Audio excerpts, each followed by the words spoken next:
कल हम लोगों ने जो किया उसका एक रिकैप आपको देते हैं. We started with Manto and then microfiction, film, then book reading, again discussion on writings, then again a film, one was dramatic writing पे एक discussion हुआ, and then there was a poetry session, Hindi, English, Urdu, Punjabi, and we ended the day with a musical note.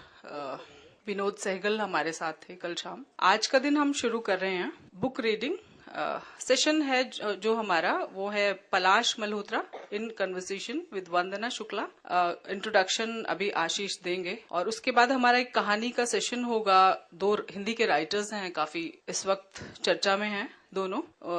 उसके बाद हम लोग एक session और करेंगे राइटिंग्स के ऊपर, और एक बहुत इंटरेस्टिंग सेशन होने वाला है लंच के बाद, जिसमें हम जो हिंदी के राइटर्स लिखते हैं और अंग्रेजी शब्दों, सिर्फ शब्दों का नहीं, बहुत लंबे वाक्यों का अंग्रेजी का इस्तेमाल उन राइटिंग्स में हो रहा है. तो उस पर डिस्कशन आप देखेंगे, बहुत दिलचस्प. थिएटर और म्यूजिक का जो रिलेशनशिप है और जो एक दूसरे से जुड़ाव है उसके ऊपर बातचीत होगी पीयूष मिश्रा और डॉक्टर नीलम मानसिंह. और आज की शाम कुछ ऐसा होने वाला है जो कभी होता नहीं है यूजुअली किसी भी फेस्टिवल में.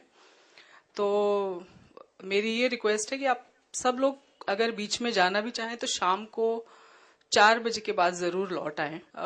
रेखा भारद्वाज हमारे साथ होंगी और कुछ अलग किस्म का म्यूजिक जो यूजुअली कंसर्ट्स और उसमें आप देखते हैं उससे बहुत अलग तरह की चीजें कुछ होंगी इसी स्टेज पे यही. तो हम लोग अब शुरू करते हैं आज का सेशन, और इसके बीच में और कोई बदलाव होगा तो जरूर बताया जाएगा. अभी तक शेड्यूल ये है और इसके हिसाब से we are going to start now. Thank you. Good morning, everyone. So welcome to this third and final day of Chandigarh Literature Festival. On day one, day before yesterday, we started with honoring and felicitating Dr. Surjit Patar, the famous Punjabi poet, and I think that set the tone for this festival. He, of course, read out his poems, then he also talked about this whole process of creativity, I think, which helped a lot of us to focus. Then yesterday, I was actually surprised, even though I was standing here, the consistently high level and the quality of discussions that we've had yesterday. I think there were various problems that we all know, but still the amount of energy that our writers and our participants have maintained makes me feel that yes, there is something right that we are doing. And with this confidence, I want to start this day 3.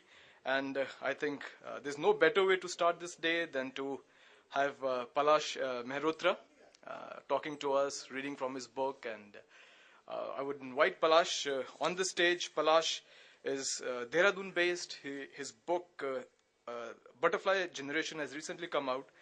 The book is a personal journey into the passions and follies of India's technicolor youth, hence the name, the Butterfly Generation. Palash Krishna Mehrotra is resident of Old Survey Road, who has written a number of books which raises questions on the stereotypical world painted for us. 3 publishing houses in Delhi, London, and Italy have published his latest book, The Butterfly Generation. He's a contributing editor at Rolling Stones and writes a regular column for Mail Today.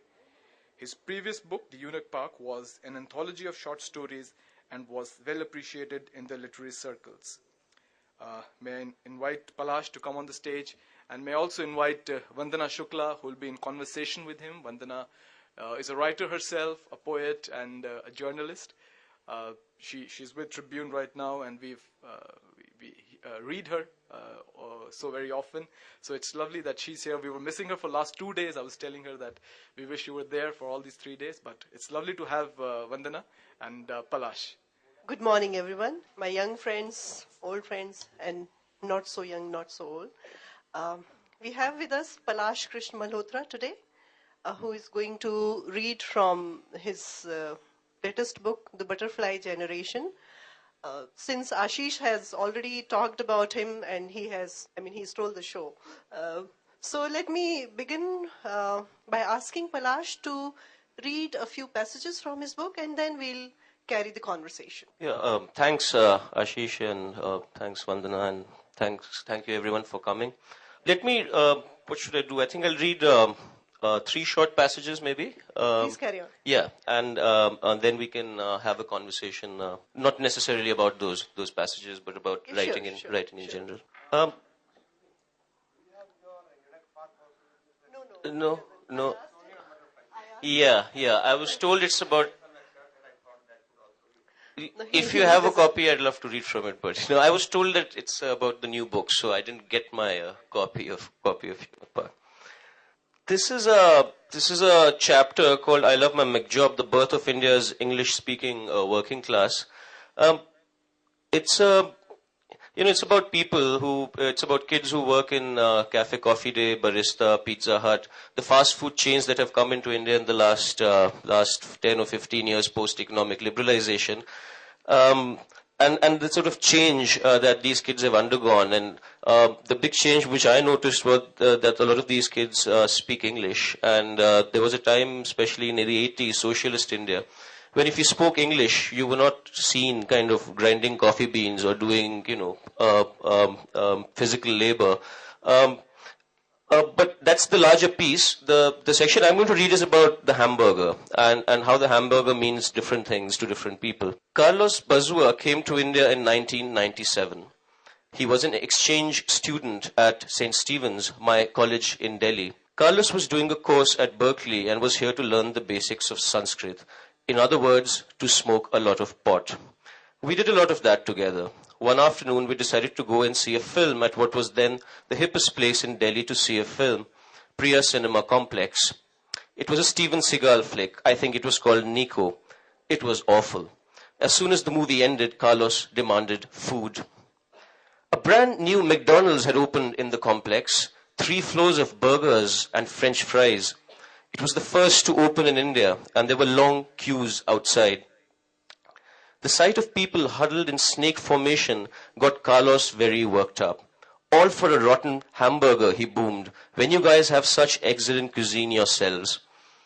Then Carlos got sentimental. He said there had been similar queues back home in Mexico when the first McDonald's arrived there. He blamed them for the country's currency crisis. He said they were evil and they would do the same to beautiful, innocent India. He insisted we eat tandoori chicken at Arabian Nights across the road. Being a student, I was perennially short on cash. I pointed out to Carlos that a Maharaja Mac was much cheaper than the chicken at Arabian Nights. Carlos insisted that money wasn't everything. I agreed grudgingly. We ate chicken that night. Carlos went back to California after 2 months. He posted me some acid, 3 squares of California sunshine in a white envelope. Inside, I found a note that said, "Thank you for not eating at McDonald's that evening." Carlos became a filmmaker and made short films about things that made him angry: sweatshops, child labor, evil multinational companies. He married a bombshell called Nefertiti. He bought a car. He then drove it off a cliff with Nefertiti inside. Or so I heard on the grapevine. For a year, I thought Carlos was dead. I didn't have any address for him. Then, one summer morning in 1998, the postman delivered another white envelope. Carlos writing to say that all was well. Nefertiti was as beautiful as ever. Some photographs as evidence. The car, of course, a write-off. Carlos survived the accident. McDonald's survived Carlos's rejection. They opened multiple outlets in big cities and took small-town India by storm. A decade on, the company opened its first drive-in restaurant in Pune. As one of the first multinationals allowed in after decades of socialism, they had found themselves in a unique position. For the majority of Indians, going to McDonald's became a way of announcing to the world that they had arrived. It was a place to hang out and to be seen. The humble burger had become the carrier of meanings which lay outside the purview of its culinary brief. India had decided to embrace Western-style capitalism, and from this moment on, there would be no looking back. In the 1980s, there were very few multinationals operating in India. We had everything, but it was all wannabe stuff. Instead of Coca-Cola, we had Campa Cola. Instead of Sprite, we had Sprint. Nirulas copied the McDonald's concept. A young businessman in Allahabad, the town I went to school in, copied the Indian chain. The first burger joint opened in Allahabad in the late 1980s. We were thrilled. We finally had a place to hang out, just like Veronica and Betty and Jughead did. The world of Archie's comics was very real for us. We were glad that we could now get a slice of the real world. Hot Stuff was not cheap, which just added to the glamour of the junk food the place specialized in. Girls would come in groups, the girls always seemed to have money, while we sat on Vespas outside and stared shamelessly. Occasionally we would enter the place in order to have a glass of water from the cooler, use the toilet, catch a bird's eye. The contrast with the world outside was stark. Outside was all men on bikes and tropical dust storms.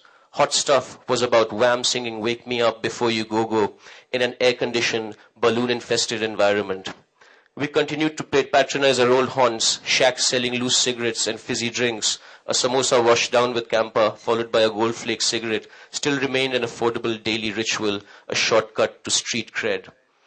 Hot Stuff was for birthdays and end-of-exam parties. The grilled burgers tasted all the more grand because we had been saving our pocket money for months. In small towns, exciting things happen. Samira, one of her classmates, eloped with a man said to be much older than her. The plan, people said, had been hatched in Hot Stuff. Nazdeen Khan, another classmate of mine, was friends with Samira, the girl who had eloped. One evening, over a vanilla milkshake at Hot Stuff, she told me that she had heard from Samira. The two were in Calcutta, but they wouldn't be there for long. They were on the run. The day after our conversation, Jha, the vice principal, had a quiet word with Nazdeen. You have been seen in town, sitting in Hot Stuff, talking to boys. The reputation of the school is at stake. Just don't, okay? I was next. Jha grabbed hold of my tie. And you, he muttered, you better concentrate on your studies. The humble burger, agent of financial ruin in Mexico, purveyor of moral ruin in socialist India. Bad burger. I come back to Allahabad every year. I come to visit my parents in this small but airy apartment filled with books, paintings, and clay toys.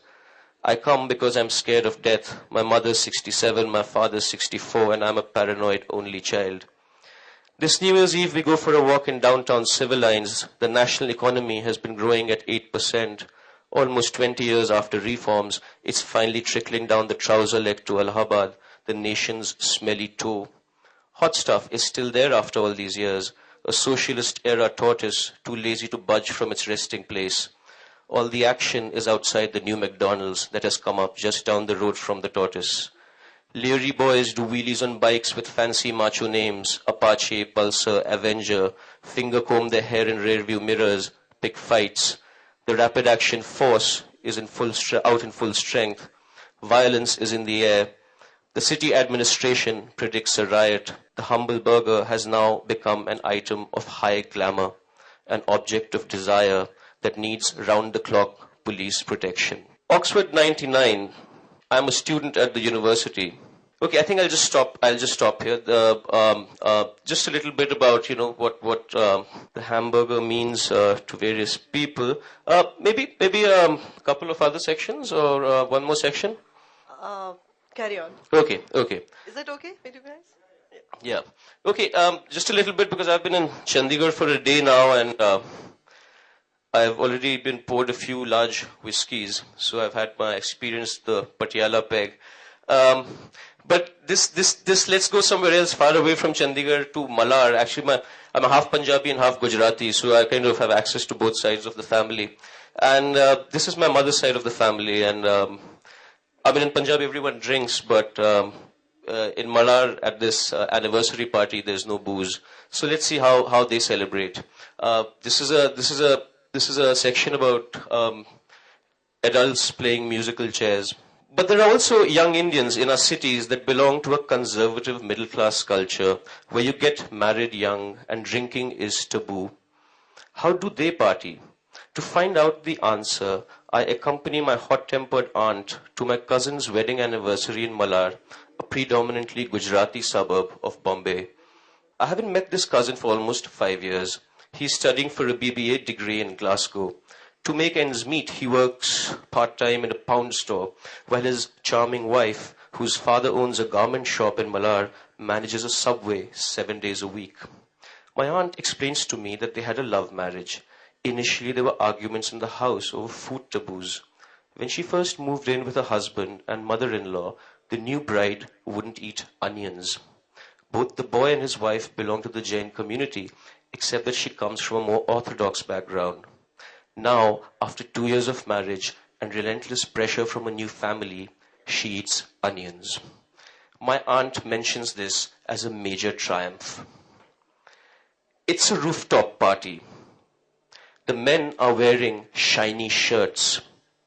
The women are wrapped in surprisingly understated saris, the heavy gold jewelry more than making up for it. The party games begin almost as soon as we arrive. A man with a ponytail takes on the role of MC. The first game is musical chairs. Each time the music stops, all the members of one family have to sit down on the same plastic chair.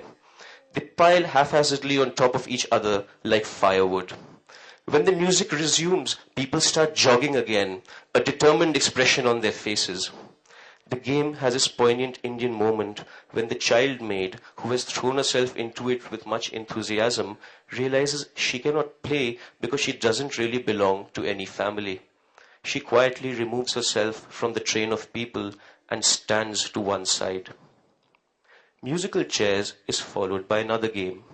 The MC asks a question.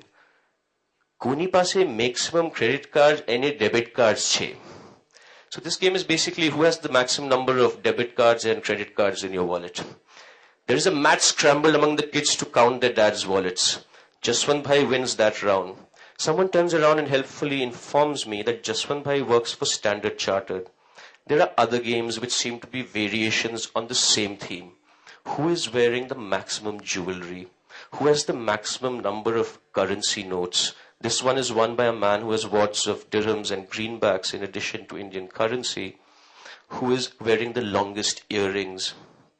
There is plenty of song and dance, 14-year-old nieces bumping and grinding with the middle-aged uncles to risque Bollywood songs. Touch me, touch me, touch me. Hold me, hold me, hold me. And plenty of finger whistling. The wife cuts an eggless cake. The husband uncocks a bottle of pretend bubbly. Everyone moves to the other half of the terrace to eat bhel puri and ragda patties. I walk to a corner of the terrace and light a cigarette. So this is how Malad de-stresses. Look at my aunt. She hasn't snapped even once in the last 2 hours. I notice another apartment block to the left of where I'm standing. Can you believe it? Another close-knit rooftop party. Another game of musical chairs in progress. On a good night, I suppose you can stand on the terrace of your building and watch all of Malad play musical chairs. It's easy to picture rooftop after rooftop of Gujjus going round and round in circles. I wonder how many times Frida Pinto, a Malad girl, would have done this as a kid before Danny Boyle saved her with Slumdog Millionaire. Okay, so that's my Malad anniversary party. I could read one small section if there is time. If you're not tired, you can. No, I'm not. Or we could. I think they're enjoying it. Okay, So okay. carry on. So one last small, very small section. This just goes back to childhood. This is about trying to buy pop music in Allahabad, and it was impossible because there was no internet, there was no radio, there was no MTV, there was no VH1, and we just didn't know what was what. And the only way to buy music was to buy it from the pirates. There were these cassette shops, and there were lots of pirates. I mean, they were not legit companies, and they would often give you the wrong information. For example, we bought this. I bought this new Madonna album, and it said Madonna '89. But when I stuck the album into my stereo player, it turned out to be a Kylie Minogue album. So, I mean, there were all these, and you have to kind of figure it out because, this doesn't sound like Madonna. So this is just a page about that, and then we can get into the conversation. And there's some confusion. There's a friend of mine, Nitin, and me, and there's a song called Live to Tell. And we're both confused who's written this song, who's this song by. because we can't Google it and find out the name of the singer. I made friends with a boy called Nitin Chopra. His father sold law books for a living. It wasn't a bad business, for Allahabad had a high court and there was a steady demand. Every year they would shuffle our classes around in school and Nitin was transferred to my section from 6C to 6A. He listened to pop and rock and had cousins in Lucknow who did too. We listened to whatever was available. When Magna Sound came in, they released a lot of albums from the Warner Brothers back catalogue. Stuff like Phil Collins, No Jacket Required, Rod Stewart, AC/DC. I think the record companies were aware that there was a growing market here hungry for rock music. In less than 8 years' time, the economy would be liberalized and India would take its first tentative steps towards becoming part of the globalized world. We were aware that this stuff was old, but lapped it up nevertheless. On every birthday, Nitin would present me with a tape, Pretenders, and I'd give him one on his, The Cars. From Kylie to Chrissy Hind, yes, we were traveling back in time, but in terms of musical taste, we were evolving and evolving quickly. Record companies continued to play Kylie Madonna tricks on us. Worse, legit labels got into the act. Inspired by the best-selling compilation series Now That's What I Call Music, EMI launched an Indian version called Wow That's What I Call Music. Typically, it featured tracks by American stars like Heart mixed up with tracks in English sung by Indians. My Wow tape had a song called Live to Tell, which was credited to Sharon Prabhakar. Nitin had a pirated Madonna album and he insisted she was the voice behind the song. At the age of 12, in Standard 6, we would have raging debates in school about who the real singer was. Nitin's house and mine were in different parts of town. He lived in Civil Lines while we lived in Church Lane, close to a university where my father taught English. As a 4-year-old in nursery school, I'd figured that my father's nickname was Vinu, to my ears Inu. The name his mother and his close friends called him by. I'd also figured out that he had a job at the university which was bang opposite my nursery school. The school was housed in a compound in which Rudyard Kipling had lived. I fell prey to phonetic confusion. My father's name and his workplace got linked in my head, so every time I was asked about him, I'd say, my father's name is Inu and he teaches at the university.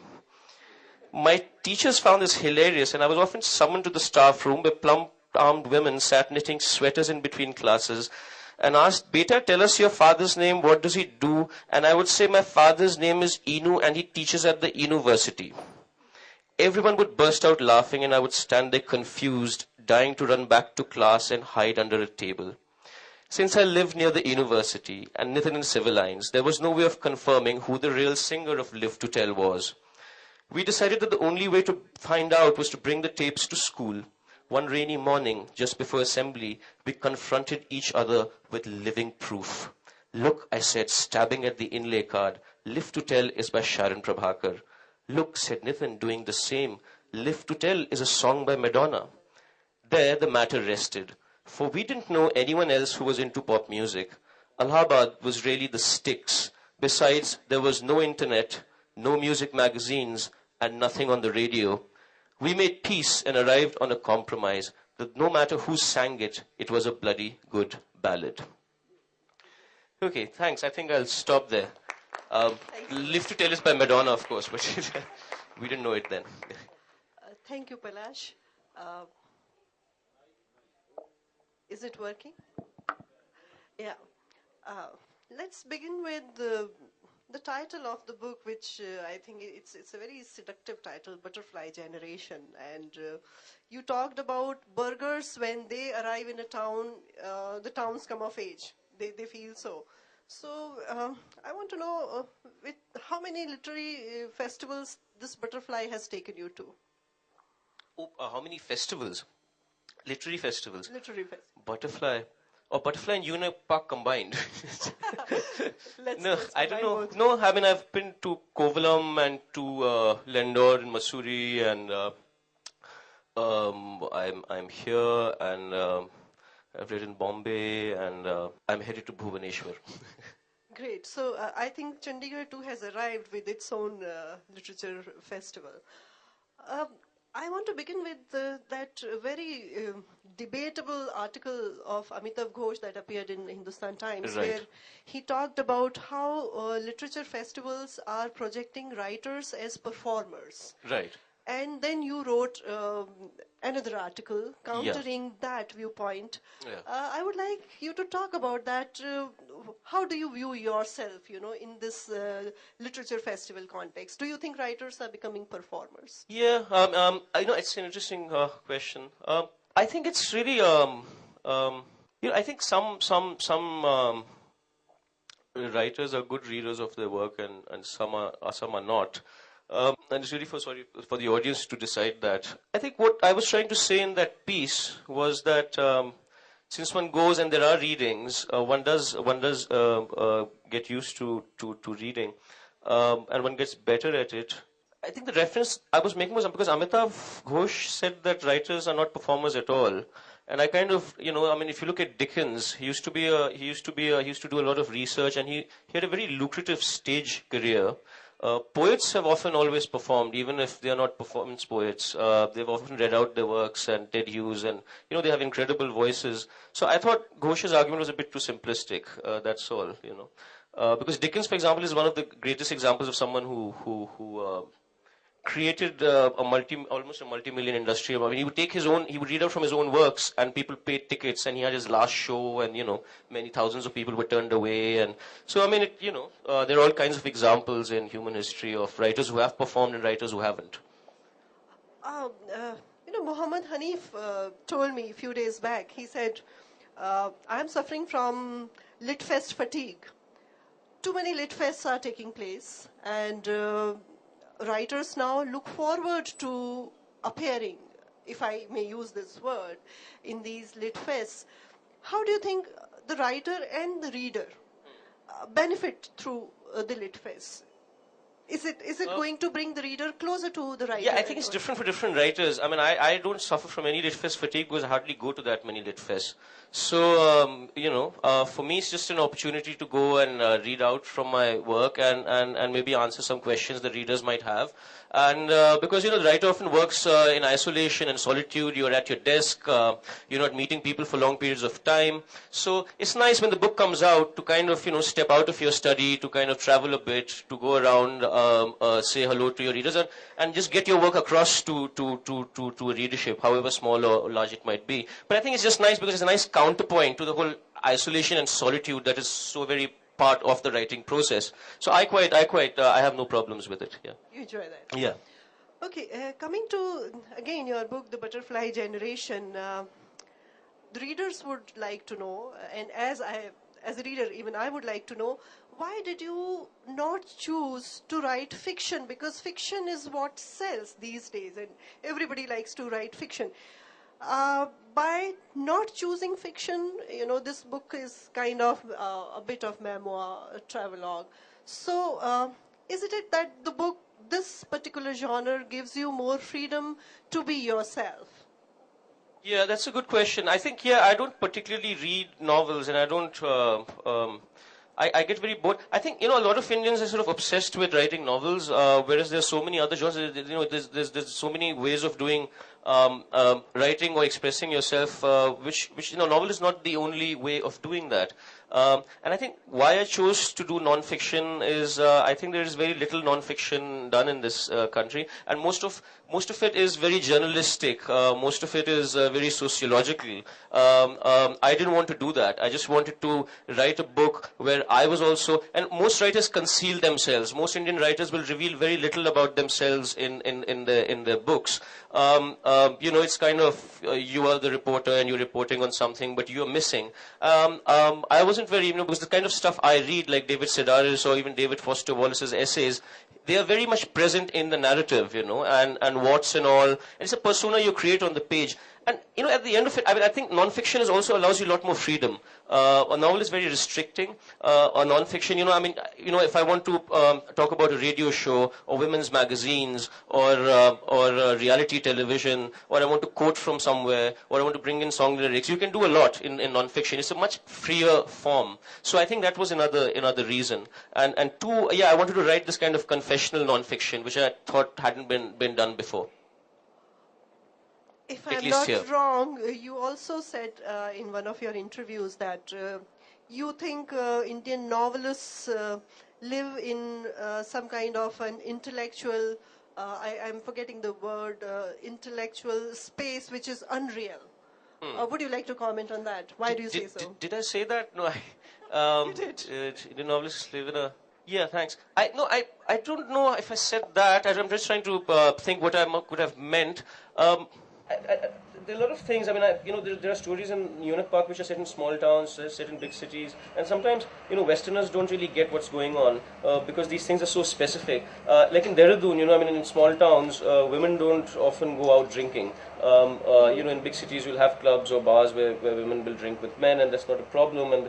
But in small towns like in Dehradun, there was this bar called Quest to Fulfillment, and and the quest to fulfillment was just full of men. The first story is called Dancing with Men. And a lot of times Westerners read the story and they think I'm writing about a gay bar. But it's not really a gay bar, It's just that if you go in a small town and you want to drink, you will end up in a bar where loud music is playing and 50 men are dancing. And so at one point I also joined in the dance. And out of that came this story. Out of that experience came the story Dancing with Men. I thought that's just, it's not been written about. And well, there are other things. I mean, I think, something about servants, and there's a servant who murders. Again, what goes through his mind when he murders his old landlady, or there are stories set in colleges, or schools, and there is violence with the, teachers inflicting violence, or there is ragging. But all these, there are stories with a homoerotic edge, not necessarily homosexual stories, because often when people are in single-sex hostels, that sort of element comes in. So I think I just wanted to kind of scratch the surface and tell some stories about again, as I said, people who do odd things and yeah. I would like you to talk about the title story if you can, just tell it. It's a very interesting story. Yeah, Leon of yeah, Park. yeah. Would you like to talk about Yeah, again, that is about, a lot of, even if you're in college, you don't have mixed hostels. And it again came out of something I had seen and observed and experienced in St. Stephen's. I mean, most Indian hostels won't allow women into the. That's quite nice, actually. I was speaking without inhibition. His girl into his hostel room. He's not allowed to take the girl in his hostel room. And they think they're being very clever because they asked a friend of theirs to put a lock on the outside. Because bahar se tala hoga, then no one knows who's inside, and then you can do what you want through the afternoon. And then something goes wrong in that narrative because the friend who locks them in forgets that he has the key and he's locked them in. So these guys are stuck inside for hours, and Ashok, we have to go back. Okay, yeah. I want to shoot you. Okay, yeah. Yeah. So yeah, I think it was just came out of that whole thing about Indian hostels not allowing sexes to mingle. Something that the West kind of got over a long time back, and I went to Oxford and did a second undergraduate degree there. And it's so different. I mean, these things doesn't really bother them. There were girls living opposite me, and we shared the same showers, and but India is still, So I think there was some of the something about this relationship between the sexes and how much frustration and sort of couples being harassed. I think that was the impulse for you to part the title story. You should know Palash has also edited an anthology on school days, and it's a very interesting anthology which covers a large spectrum of writers, from people who wrote in 1895 up to Ismat Chughtai's memoir and Vikram Singh. Since we have a lot of school children here, would you like to talk about how you came to edit this very, very interesting and a very unusual anthology? Yeah, I think, that was, I started, I came back from Oxford and I was teaching at Doon School, and I was teaching part-time. I taught there 3.5 years. And I think when I was teaching at Doon, when I was on the other side, because what often happens with school days is we either forget school days, a lot of people say I don't really remember anything, or two, people get very nostalgic about their school days, so it's the kind of old boys reunion kind of attitude to school days. But no one really looks at it objectively, like what actually happens, because ultimately there are kids growing up and they come into they become sexual beings in school. I mean, there's so much happens between the ages of 3 or to 18. And I thought it would be very interesting because I was teaching. I was on the other side. I was kind of looking looking at things from a teacher's point of view, I thought it would be very interesting to see if we can do an anthology about school days.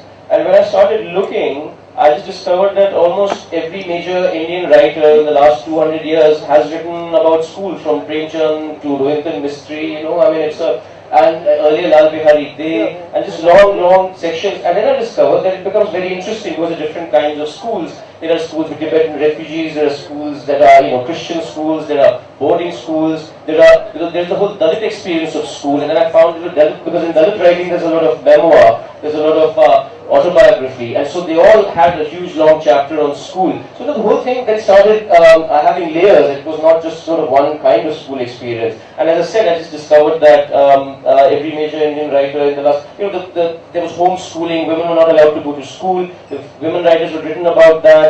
Isma Chugtai had written about a lesbian relationship in school between a girl has a crush on a teacher. So all this suddenly kind of, it's amazing when you do an anthology, you get interested in one thing, then everywhere you look there's stuff, and then the anthology just became much thicker than we had, the publisher and I had envisaged it to be. Anyway, that's how it. Yeah, okay. What was I talking about? Eunuch Park. Yeah, so I think it was just about this guy who takes his girl into his hostel room. He's not allowed to take the girl in his hostel room. And they think they're being very clever because they ask a friend of theirs to put a lock on the outside. Because, bahar se tala hoga, then no one knows who's inside, and then you can do what you want through the afternoon. And then something goes wrong in that narrative because the friend who locks them in forgets that he has the key and he's locked them in.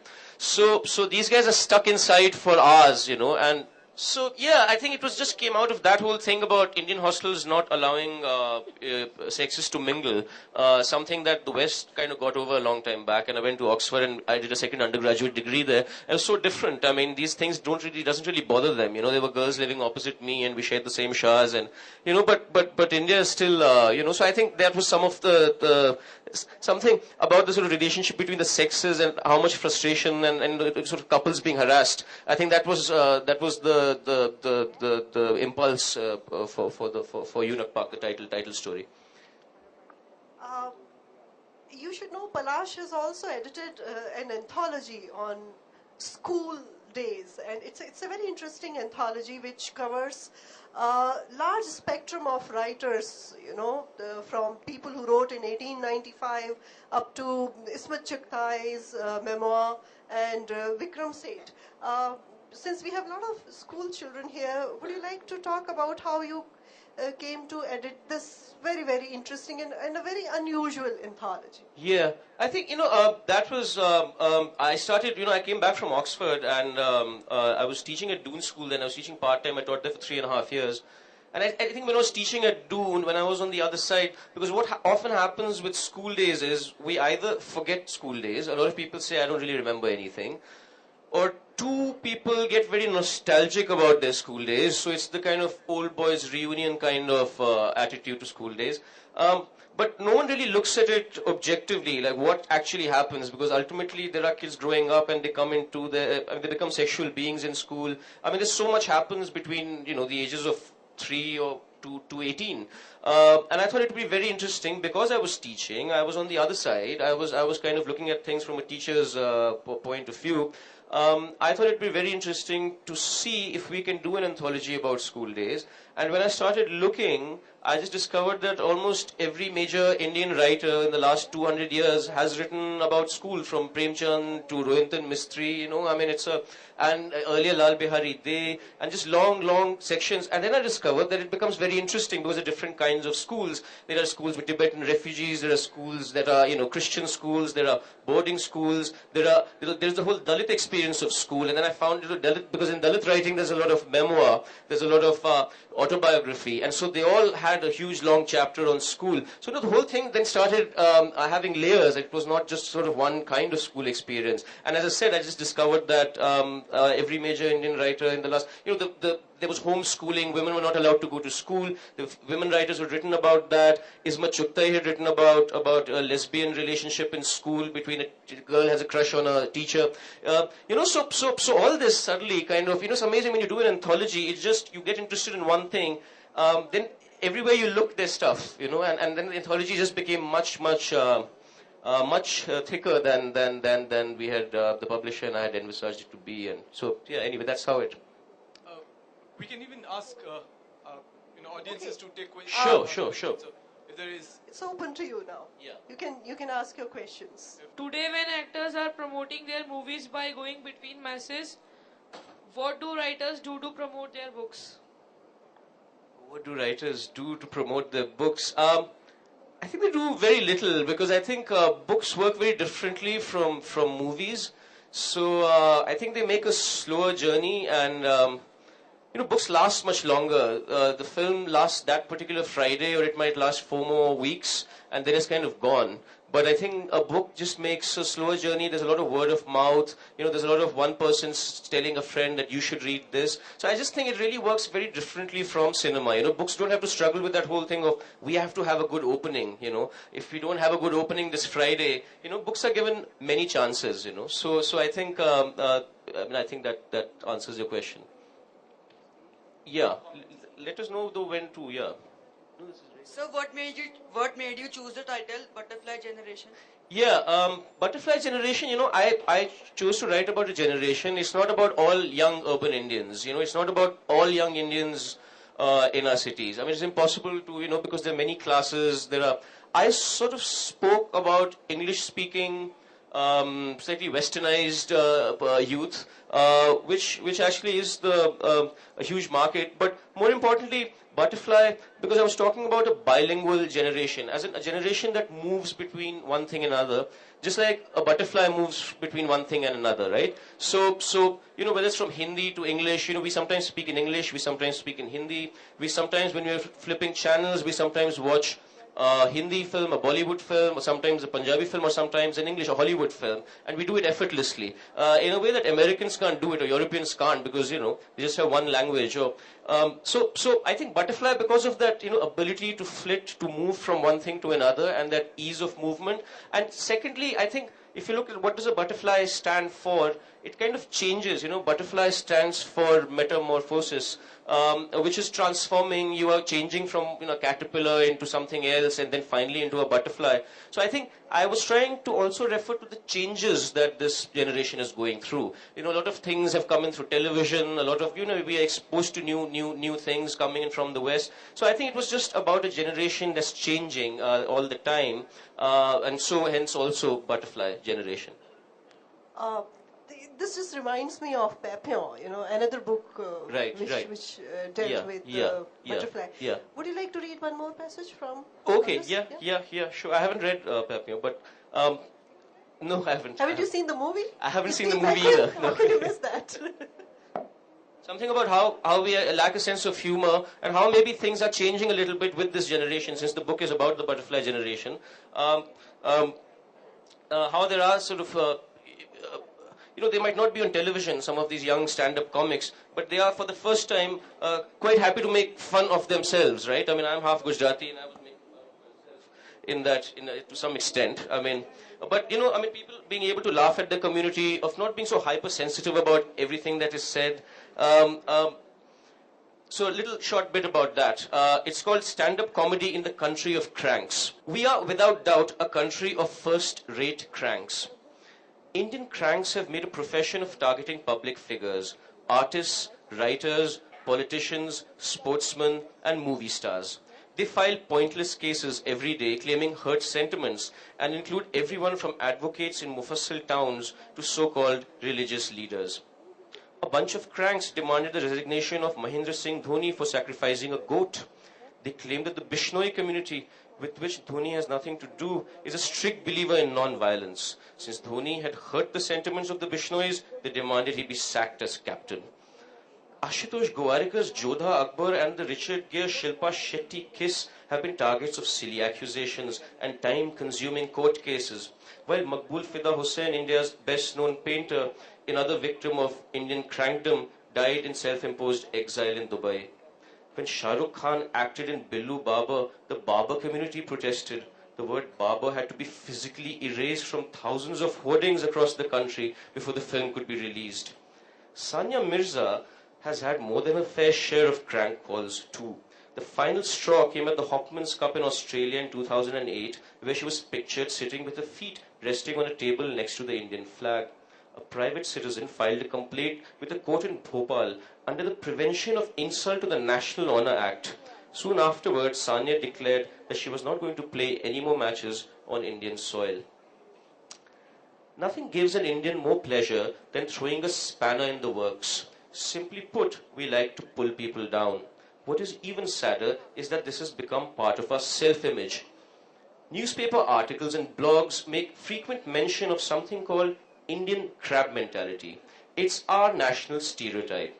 If the British are reserved and Americans loud, Indians behave like crabs. The story has many variants. A fisherman is selling 2 baskets full of crabs. The first basket has a lid on it, the other doesn't. A buyer asks him why this is so. Pointing to the covered basket, he says, I have to cover this one because if I don't, the crabs will climb out. Why not the other basket then? You see, they're Indian crabs. If one tries to climb out, the others will pull it back in. Hence, no need for a lid. What is interesting here is not the cliched story, but that we accept this as part of our mental makeup. In the middle passage, V.S. Naipaul speaks of an uncreative and cynical Trinidadian society where power was, quotes, where power was recognized but dignity was allowed to no one.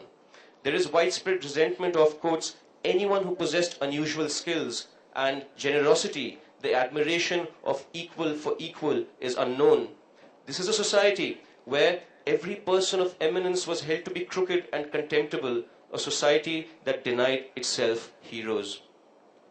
As a people, we bear a striking resemblance to Trinidadians. We worship and hate our heroes in equal measure. The Indian media unquestioningly indulges this trait. When Abhishek Bachchan got married to Aishwarya Rai, newspapers and television channels carried reports of Ash marrying a tree, a ritual she had to undergo because she was a Manglik. One magazine asked intellectuals to respond to the event, the idea being to contrast the rationalism of Harivansh Rai Bachchan, a poet and an English professor, with the superstitious beliefs of his film star son. The intellectuals didn't mince their words, denouncing the Bachchans as a retrograde family. A hurt Amitabh dashed off personal letters to them, saying that the entire ritual had been concocted, that it had never been performed in the first place. He wrote, and this is the letter that Amitabh Bachchan wrote to intellectuals. The whole issue of the Manglik and subsequent astrological mumbo-jumbo has been something that we have not even been aware of. We came to learn of it from the media. The allegation that we have been running from temple to temple trying to lift a Manglik curse is ridiculous and amusing. I reiterate my refusal of this allegation as having the slightest reality. Aishwarya has not married 1 tree or 2 or 3. She has married my son. I know not who these publicity-seeking unknown self-styled priests and pandits are, and have no interest in them or their promulgations. Cranks, desperate for a share of reflected limelight, are allowed to file cases at will. This is something which has not escaped the notice of our lawmakers. In recent times, the Supreme Court commented on this trend in 2 rulings. A 2-judge bench did not mince any words when it said, quotes, these days, unfortunately, some people seem to be perpetually on a short fuse and are willing to protest often violently about anything under the sun on the ground that a book or painting or film has hurt the sentiments of their community. These are dangerous tendencies and must be curbed with an iron hand. In a similar ruling, the Chief Justice of India, while suspending the arrest warrant against Richard Gere, wrote, we are of the view that this complaint is not maintainable. The magistrate has no business to give an arrest warrant. He went on to ask the counsel for the complainant, will you file applications wherever somebody embraces somebody? Is he the magistrate, the immigration officer, to pass such an order? Just one more page. Indians have a precarious sense of self that, coupled with the fact that 80% of our population has amoebic cysts in their brains, renders us the most humorless people on earth. We whine, we sulk, we vandalize, we feel persecuted all the time. We are permanently upset. We are all chip and no shoulder. Is it any wonder then that we have never learned to laugh at ourselves? We turn humans into idols, install them in temples, erect barbed wire fences. If you attempt to scale the wall, you will only end up hurting yourself on a jagged piece of glass, which is why no one dares scale the wall. Our stand-up comedy, for instance, is hideously obsequious. Instead of pulling an icon's pants down, the Indian stand-up seeks his blessings. Raju Srivastav regularly touches Amit ji's feet on national TV. Sir, आप ही की नकल करते करते मैं यहाँ तक पहुँच गया. सब आप ही की कृपा है. I've gotten so far, sir, just by mimicking you. Without you, I'd be a nobody. Elsewhere, it is the job of the stand-up to walk around with a stack of pins and burst as many balloons as she can find. Every balloon is equal. No one is spared. Here, stand-up comedy is reduced to mere mimicry of imitating the mannerisms of a famous personality or spouting a well-known Bollywood dialogue. You never pull the rug from under anyone's feet. Contrast this with America in the 1950s. In a famous piece called Frank Sinatra Has a Cold, Gator Lees writes about Sinatra and his cronies going to see a stand-up comic called Don Rickles. Rickles goes for him the moment he spots him, calling Sinatra a washed-up singer. He then picks on one of his sidekicks, Jilly. How's it feel to be Frank's tractor? Yeah, Jilly keeps walking in front of Frank, clearing the way. Later, when Sinatra gets up to leave, Rickles flies at him again. Shut up and sit down. I've had to listen to you sing. Sinatra loves it. Dean Martin, also in the audience, loves it so much he pours a bottle of whiskey on his own head and begins pounding the table like a madman. Humor of this sort is rare in 21st century India. This is odd, for we have a long tradition of questioning our beliefs and sending up our holy cows, from the Charvak philosophers to Kabir. That's it, yeah. Thank you. Thanks.